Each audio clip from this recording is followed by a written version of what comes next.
8 de agosto de 2023. Nesta terça-feira, a igreja celebra a memória de São Domingos, presbítero. Em nome do Pai, do Filho e do Espírito Santo. Amém. Meus queridos filhos e filhas, muito bom dia, vos saúdo com a paz de Jesus. Hoje, nós em comunhão com a igreja, vamos meditar um pouquinho a vida de São Domingos, também chamado de Domingos de Gusmão, aquele santo que fundou a ordem dos pregadores, chamados também de dominicanos, tão conhecidos. Louvado seja Deus, né? Dominicano é a ordem, aliás, foi a ordem a qual congregava Santo Tomás de Aquino. Então, São Domingos, um santo muito importante para nós, para a igreja como um todo. Meus queridos, São Domingos de Gusmão viveu na transição do século XII para o século XIII. Esta época estava efervescente a heresia dos albigenses, ou dos chamados também cátaros. Eles eram dualistas, acreditavam que existia dois princípios no mundo e na vida humana, o bem e o mal, na essência, na substância. Isso para nós é inconcebível, é heresia. Nós concebemos que tudo veio de Deus, não existe nada que não tenha vindo de Deus e tudo que existe necessariamente veio dele. Se existe o mal substancialmente, nós estamos dizendo que Deus é o princípio do mal. Então isso é uma heresia, isso é inconcebível, né? Para nós, toda maldade, todo mal, não existe substancialmente, mas existe enquanto ausência de bem. O que dá para ser medido é o bem, o que existe concretamente é o bem. O mal é a privação do bem. A gente consegue compreender um pouquinho em relação à luz, né? A gente sabe diferenciar muito bem trevas de luz, né? Ou trevas ou escuro, né? Quando está escuro, quando está claro. Quando está claro, nós conseguimos medir a quantidade de luz que tem. Mas quando está escuro, a treva, a escuridão, não é medível ou mensurável. Por quê? Porque não existe concretamente como substância. O que existe é a luz. Então, quando a gente vai falar de escuro, a gente vai falar existe pouca luz. Existe tal quantidade de luz. A luz a gente mede, né? Então, bem e mal é a mesma, na comparação é a mesma coisa. Então, só estou dizendo qual fase histórica viveu São Domingos, é nessa discussão entre bem e mal, entre a existência do mal como substância, e essas discussões filosóficas acabavam influenciando a vida das pessoas. Porque se eu creio que o mal existe substancialmente, eu estou dizendo que Deus é o princípio do mal, Deus criou o mal. Ora, se Deus criou o mal, Deus quer, por exemplo, que nós soframos. Então isso tem implicância direta na vida das pessoas e na concepção de Deus que as pessoas têm, né? Então, uma fase histórica bastante turbulenta, e São Domingos fazia muita penitência para que a igreja se mantivesse fiel à verdade, que fosse a verdade que prevalecesse. Ele era um homem de muita penitência. E em meio a essa penitência, essa oração tão constante pela igreja que estava passando essas ameaças filosóficas, São Domingos ele teve uma visão mística de Nossa Senhora, né? Nossa Senhora aparece para ele e ela diz assim, né? Olha que bonito o texto, a frase, né? Primeiro, ela se dirige até ele e ela diz assim: sabes tu, meu querido Domingos, de que arma se serviu a Santíssima Trindade para reformar o mundo? E aí Domingos responde: ó Senhora, vós o sabeis melhor do que eu, porque depois de vosso Filho Jesus Cristo, vós fostes o principal instrumento de nossa salvação. E Maria Santíssima responde para ele: sabei que a peça principal da bateria foi a saudação angélica, que é o fundamento do Novo Testamento. E, portanto, se queres ganhar para Deus esses corações endurecidos, reza o meu saltério. E Nossa Senhora, depois de conversar com ele, como que desaparece. O que Maria está dizendo a São Domingos? Está dizendo assim: a oração de maior poder que nós podemos, no nosso dia a dia, né, fazer com que nos acompanhe nossos lábios, é a saudação angélica, né, que na tradição da igreja se tornou a chamada Ave Maria, a saudação angélica, a saudação que o anjo faz a Maria, ave cheia de graça, é o que nós rezamos. É um texto bíblico transformado em prece, em oração.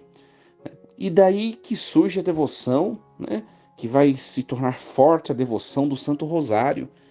Domingos ele sai, ele vai pregar, e quando ele prega a experiência que ele teve com Nossa Senhora, os sinos da igreja começam a tocar sozinhos, né?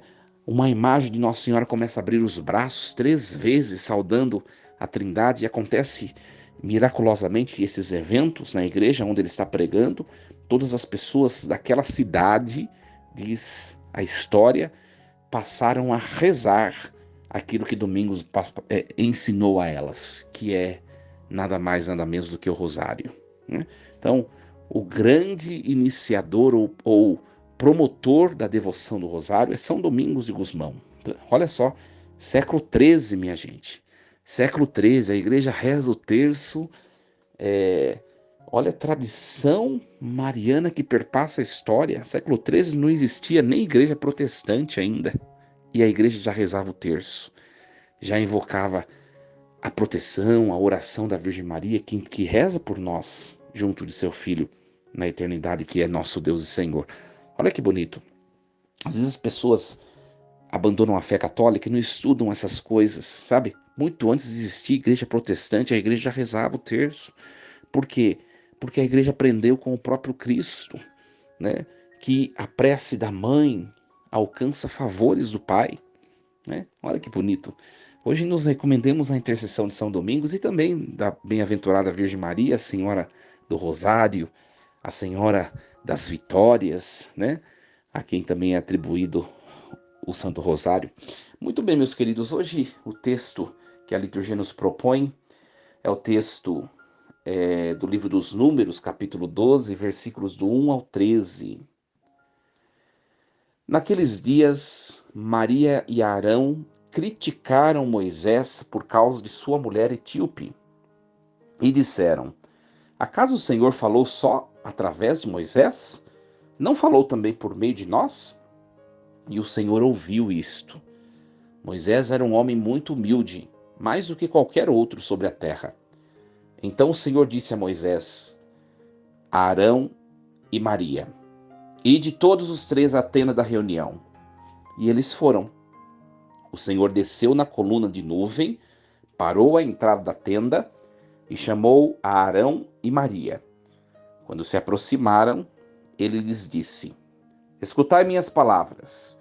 Se houver entre vós um profeta do Senhor, eu me revelarei a ele em visões e falarei com ele em sonhos. O mesmo, porém, não acontece com o meu servo Moisés, que é o mais fiel em toda a minha casa. Porque a ele eu falo face a face, e às claras, e não por figuras, que ele vê o Senhor. Como, pois, vos atreveis a rebaixar meu servo Moisés? E indignado contra eles, o Senhor retirou-se. A nuvem que estava sobre a tenda afastou-se, e no mesmo instante Maria se achou coberta de lepra, branca como a neve. Quando Arão olhou para ela e a viu toda coberta de lepra, disse a Moisés: rogo-te, meu senhor, não vos faças pagar pelo pecado que tivemos a insensatez de cometer, que Maria não fique como morta, como um aborto, que é lançado fora do ventre de sua mãe, já com metade da carne consumida pela lepra. Então Moisés clamou ao Senhor, dizendo: ó Deus, eu te suplico, dá-lhe a cura. Palavra do Senhor. Graças a Deus. Meus queridos, nós vemos aí um texto também muito importante, muito significativo para nós. Nós já nos delongamos um pouco no tempo da nossa reflexão, mas essa leitura é fantástica. Meus queridos, Arão é o irmão mais velho de Moisés. E o texto sugere que Arão começou a sentir inveja de Moisés, porque Moisés via Deus face a face, conversava com Deus, Deus com ele, né? Deus se expressava a Moisés, e Arão começou a criticar Moisés. Sabe quando a pessoa começa a implicar, não tem nem motivo, mas começa a implicar porque está com inveja que você tem alguma coisa que ela não tem? É o que aconteceu com Arão, né? E aí ele começa a questionar, né? Acaso o Senhor só fala por meio de Moisés? Né? Ele já não falou por meio de nós também? No fundo, Arão queria também ter o privilégio de contemplar a face de Deus, né? Ver Deus face a face como Moisés, mas não tinha. Por quê? Porque Arão, para ouvir a voz de Deus, contava com profetas. Deus só falava por meio de profetas e por meio de sinais. Já Moisés via Deus face a face, como nos relata o texto.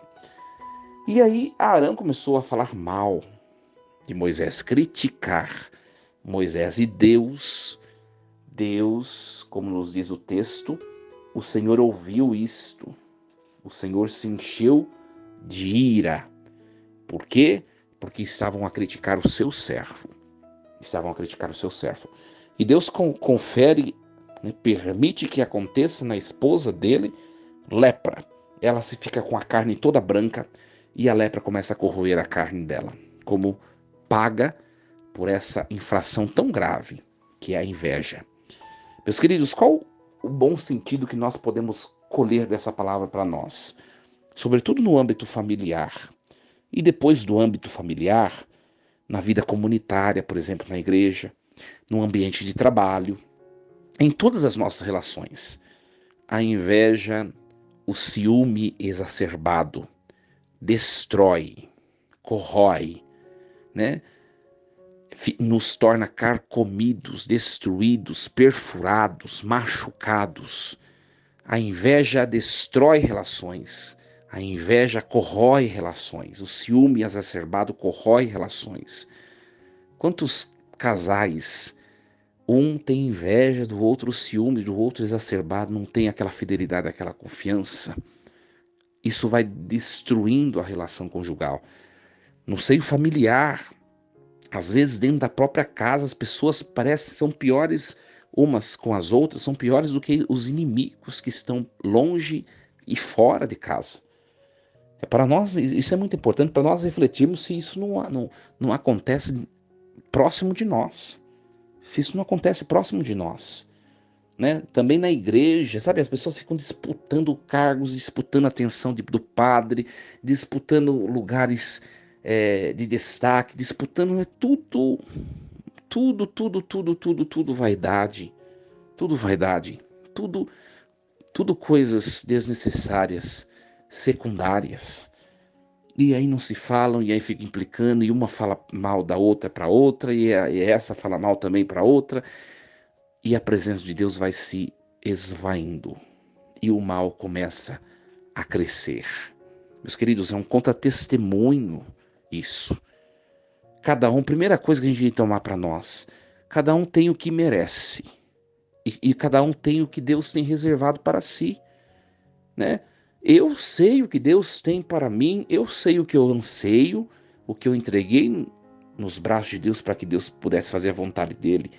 Eu sei o que é meu, eu sei a minha competência, as minhas habilidades, eu sei aquilo para o qual eu sou apto, como também sei o que é frágil as minhas inaptidões, as minhas fragilidades, o que eu não sei fazer, e outros sabem. Cada um tem suas virtudes próprias.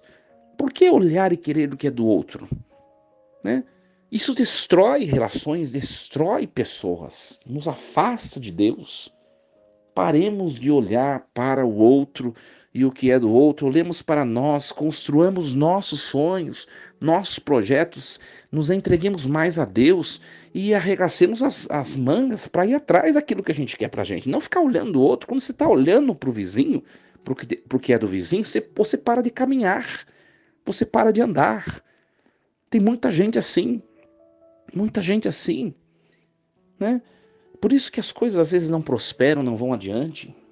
É um ensinamento muito, muito bonito para nós. E Deus, ele se sensibiliza com Moisés, porque Deus conhece a intimidade das pessoas. Deus sabe que Moisés não é aquilo que Arão começou a falar.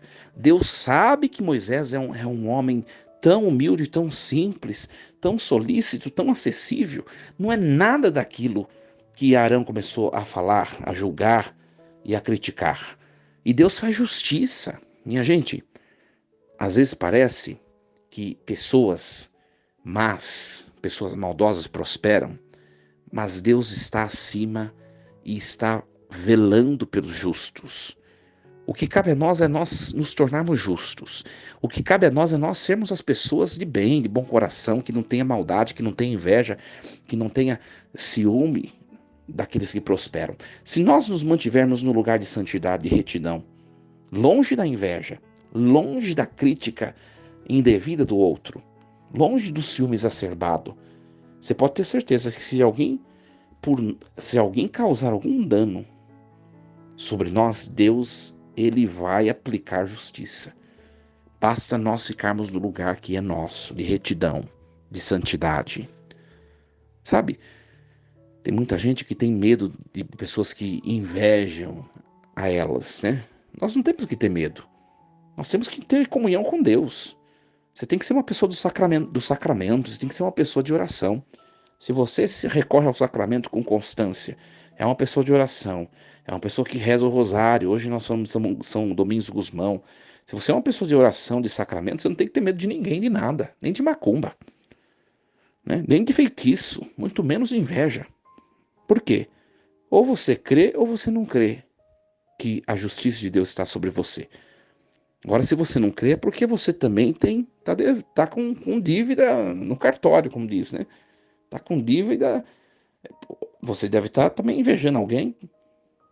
Ai, não, padre, eu vivo minha vida de oração, não tenho inveja de ninguém, não tenho ciúme exacerbado de ninguém, não sou maldoso com ninguém. Então tá bom, então fica no seu lugar, seja uma pessoa sacramental, de comunhão diária, se possível, de oração diária, constante, e bola para frente. Se quem está com Deus tem que ter medo de quem? Do diabo, que é criatura? De maneira alguma. Então, meus queridos, sejamos homens retos, simples de coração, puros de coração. Não invejemos aquilo que não é nosso. E não sejamos injustos. Tem muita gente que tem inveja do outro, sabe? Tem até possibilidade de fazer o que o outro faz, não faz porque não quer, só que quando o outro está fazendo, fica com inveja. Ora, você vai lá e faça você também. Eu falo para vocês isso como sacerdote também, né? Eu tive a oportunidade de visitar a Europa, visitar lugares. Foi uma viagem totalmente religiosa, né? Uma peregrinação foi, né? Muita oração, foi um retiro espiritual que eu fiz. E a gente chega até a gente, né? Os murmúrios de pessoas que falam assim: nossa, mas isso é vaidade, ficar viajando. Nossa, mas isso é esbanjar, ou isso é não sei o quê, ou isso não. Ora, as pessoas deviam cada qual cuidar da sua própria existência. Deus deu uma vida para cada um cuidar da sua. Não é verdade, minha gente? Né? Não é verdade? Eu acho que a gente tem que correr atrás dos nossos sonhos e Deus, ele nos capacita. Deus, ele nos capacita quando nós temos sonhos e nós queremos. Basta que nós permaneçamos firmes, arregacemos as mangas e corramos atrás. Sabe, tem gente que pode fazer aquilo, não faz e fica criticando, né? Então, que não sejamos nós estes. Ou se nós estamos sendo essas pessoas, que a partir dessa palavra de hoje a gente possa refletir um pouco e, e se tornar um pouco diferente, né? Que Deus assim nos ajude e nos abençoe. Meus queridos, desejo uma terça-feira abençoada a todos. Hoje nós recorremos à proteção, à intercessão de São Domingos e Gusmão, e junto dele, ou a partir dele também, a proteção abençoada, excelsa, da bem-aventurada Virgem Maria, Senhora do Rosário. São Domingos de Gusmão, protagonista da devoção mariana do Rosário, que também nós, com ele, nós aprendamos a nos defender das investidas do maligno com essa oração tão poderosa que é o Santo Rosário.